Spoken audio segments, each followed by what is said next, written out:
What's up, guys? So today I'm sharing a knife trade, although this time I didn't get knives back.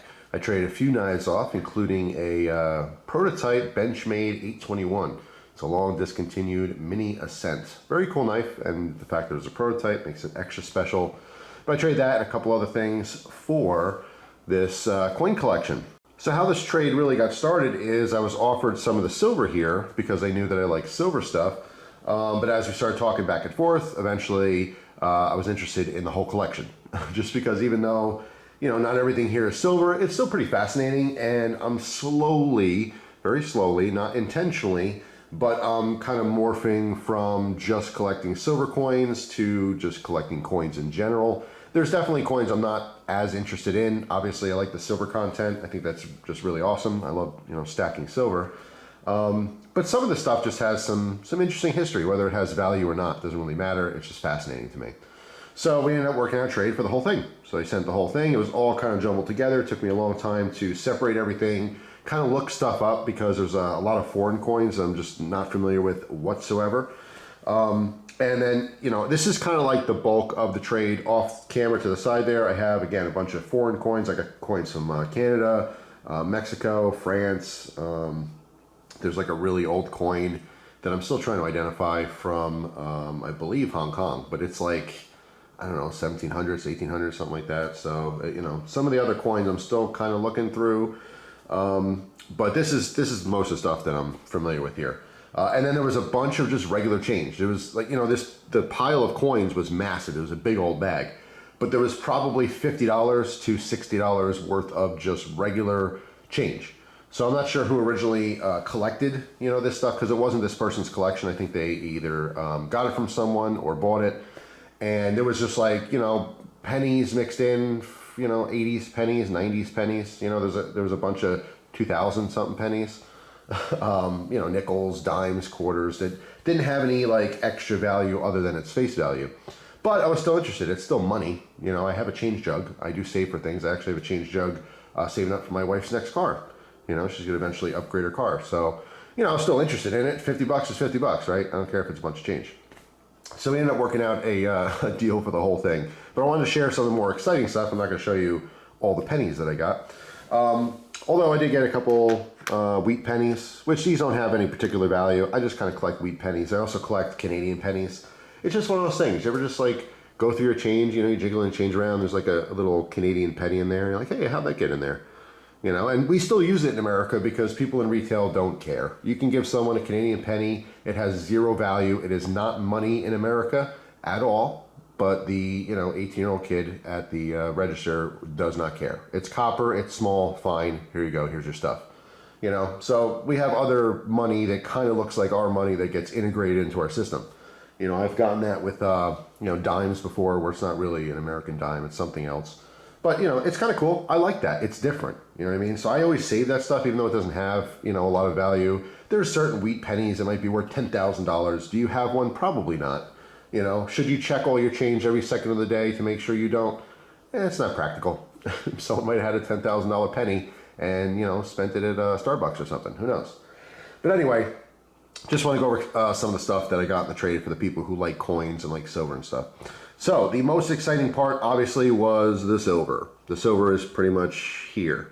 So we got some wartime nickels, all right? 1942 to 1945 nickels have 35% silver because it was during the war and they wanted to, you know, stockpile nickel, which they couldn't put in their change. So they had to switch over and throw some silver in there, which is pretty cool. Not a lot of people know that.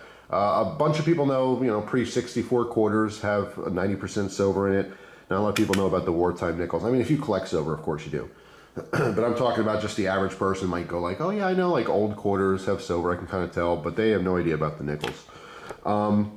Besides that, I have just a variety, little bag here of some different silver coins.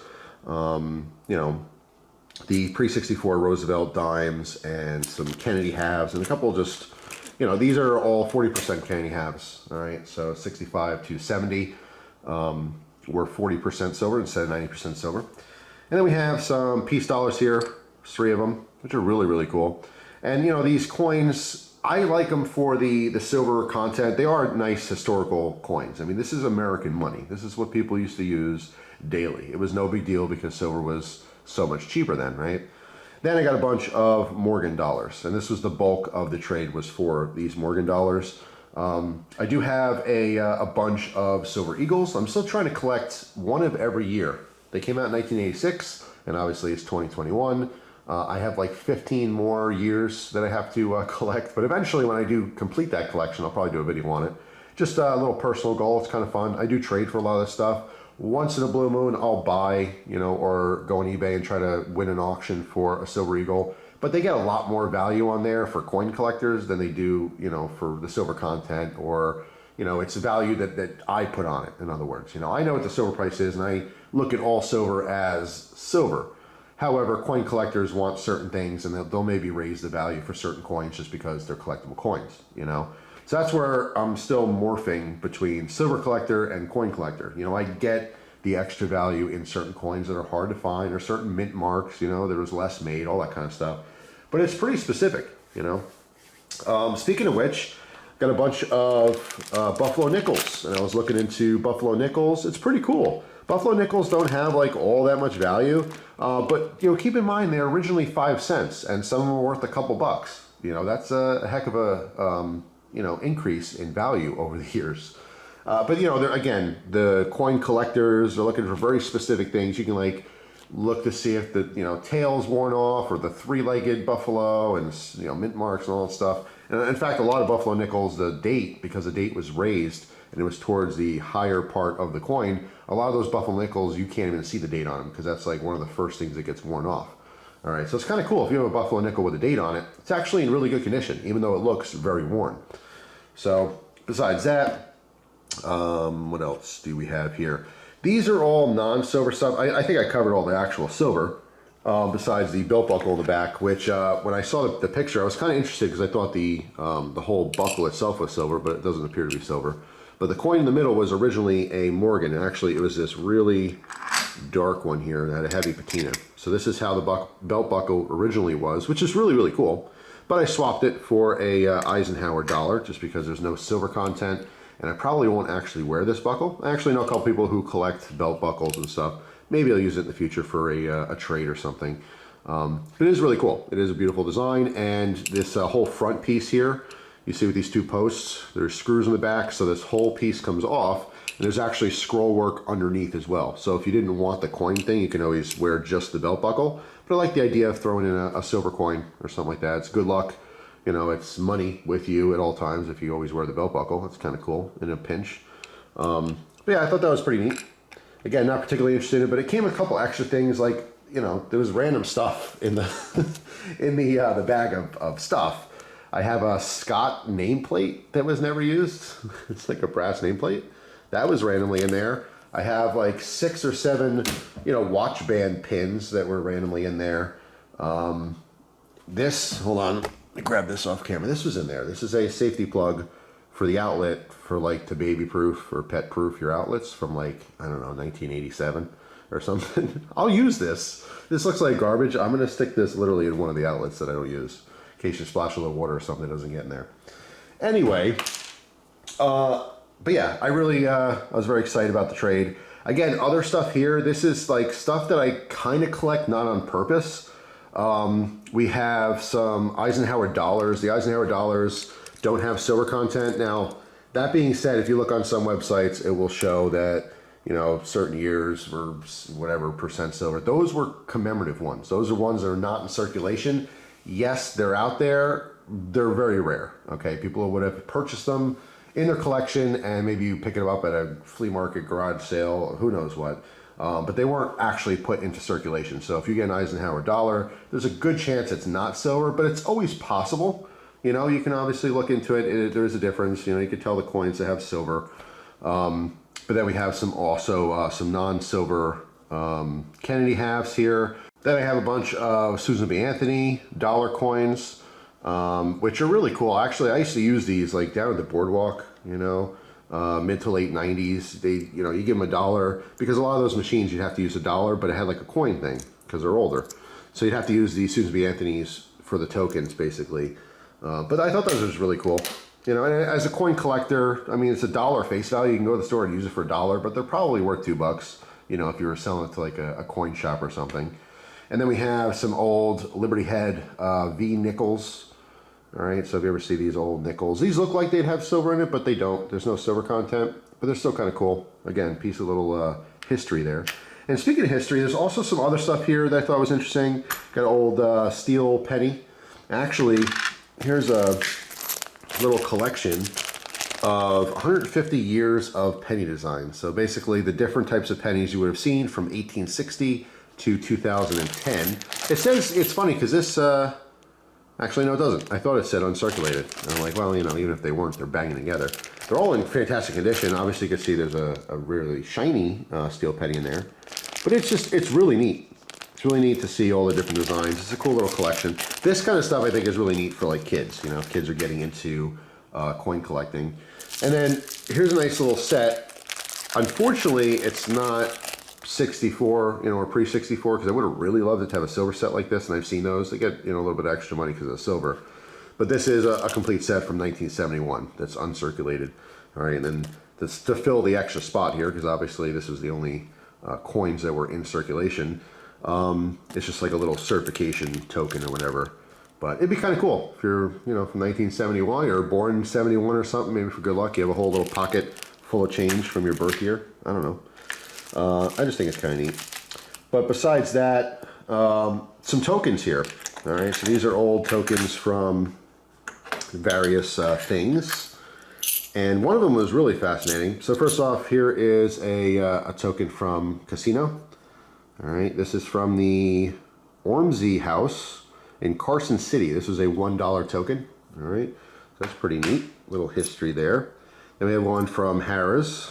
All right, Casino. There's also a $1 token. I don't know how to, I'm sure I can date these, but I didn't look these up yet. Then there's these two things. I forget what these were. Oh, Taj Mahal. Well, it's a picture of Taj Mahal. All right. And these were tokens at some gaming place, I believe, after a quick search. Then this was one token. It says Banachi River County Park. No idea where that is, but I'm sure I'll figure that out eventually. But this is the coolest token. I want to show this real quick. So this is one play token. All right. It says, come for the pizza and stay for the fun. Come for the pizza, stay for the fun. So you flip it over and it says Showbiz Pizza Place. So if you look up Showbiz Pizza Place, you will find that this was Chuck E. Cheese before it was Chuck E. Cheese. Now I forget the exact details on the franchise. I want to say that maybe they were like rivals and then Chuck E. Cheese bought them, something like that. You can look it up. I forget, but I thought it was really fascinating. This was, I mean, I love Chuck E. Cheese. And once in a while my sister brings her kids, you know, we'll go for birthday parties or whatever, and it's still fun. I just thought that was really, really neat. All right, kind of a cool little piece of history there. I mean, everyone loves Chuck E. Cheese, don't they? Let me know down in the comment section, have you ever not been to a Chuck E. Cheese before? Because if not, you're missing out. Doesn't matter how old you are. Well, I guess you got to bring a family member's kid. It'd be kind of weird if you're just an adult alone at Chuck E. Cheese. That's kind of a red flag. But if you know anyone with kids who you are related to or good friends or whatever, go with them. Bring the kids. That's how you have fun. You got to bring some kids there. Can't be popping in on your own, just like looking for some pizza and play a couple games there. It's just kind of strange as an adult. However, I love it. It's fun. It's a fun thing. So that was kind of a cool little piece of history. I didn't know about that. And again, I forget the details. I don't know if it was, you know, literally turned into Chuck E. Cheese or if there were two companies that were bought and one bought the other. I forget. But anyway, I'm sure, you know, long down the road, Chuck E. Cheese will be, you know, out of business, like, you know, Toys R Us or something like that. You'll be an old person, be like, I remember Chuck E. Cheese. And like, whatever, Grandpa. Grandpa needs another pill. He's talking about some random place you'd go play video games and eat pizza. And that maybe is not a thing in the future. Who knows? Anyway, so that is all. Just wanted to share this. Again, super, super excited about the silver. But quite honestly, a lot of the other stuff is kind of exciting too. I'm starting to just like coins. And I have to tell you this, I got my wife into collecting pennies. So here's the story. And by the way, I didn't even mention it, but there's almost a full roll. And it's super annoying that it's like so close to being a full roll, but it's not. This is a roll of pennies from 1964. This was uncirculated apparently, although there's no real way to know that because it's obviously opened here. But these are all extremely shiny, brand new looking pennies from 1964, although there's not a full roll. All right, a full roll is 50 cents, which would be 50 pennies.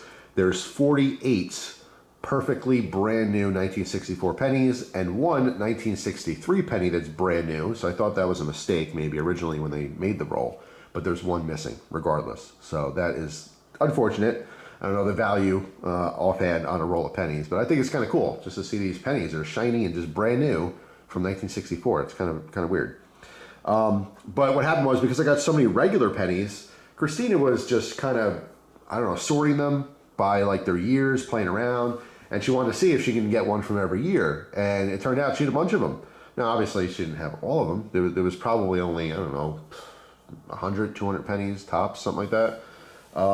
But now she's kind of like, not super into it, but kind of collecting pennies from every year, which is kind of cool. I think it'd be awesome if you can get a penny from every year since they started. You know, obviously the older ones are going to be a lot harder to find, you know, just randomly in circulation. I can tell you this, she'll maybe look through her pocket change once in a while to see if she has a new one that's not part of the collection, but she's not like going to hop online somewhere and try to buy them. She's not that interested in it. But I think it's really neat. It's kind of cool. I want, like, when I have these hobbies, I want to share them with her. I want her to have her own collections of things, and she's very much into, like, you know, shoes and fashion, clothes, things like that. Like, she doesn't have an actual collection of any of these things, but that's what gets her excited, you know, to get like a nice top or a nice new pair of pants or something. Once in a blue moon, she'll get a new purse, a new wallet. She loves knives, you know, she loves EDC gear and stuff, but she doesn't really collect it. She happens to have a collection because she has enough different pieces to choose from, you know, in her daily ventures. You know, she has a couple knives to choose from, a couple flashlights, you know, so forth. But she doesn't specifically like look online for them and collect them like I do, you know. So it's just cool when we both have something like the exact same thing that we're both really into, you know. When I get new gear, new knives, she loves it and stuff, but it's not like, oh, I really want that one for my collection. You know, it's just kind of like topically interesting. I'm curious, for all the people watching, does your husband or wife or boyfriend or girlfriend, do they have the exact same hobbies as you? You know, do they literally collect the same thing that you do? I'm just curious, you know, because I think they, you know, in general, people have interests. I mean, I know there's a lot of cases where a guy will get a new knife or new gun or something. They show the wife and the wife doesn't care. It's just like, hey, how much did that cost us? You know, it's almost like annoying to see that your spouse is spending money on stuff that you don't care about. You know, not everyone could be lucky to get a spouse that loves their same hobbies. That's probably rare.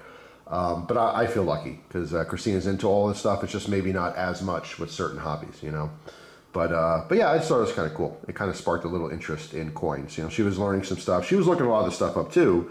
You know, these tokens and different things. And it's just fascinating. It's fascinating to see, to hold something and have a little piece of history to hand.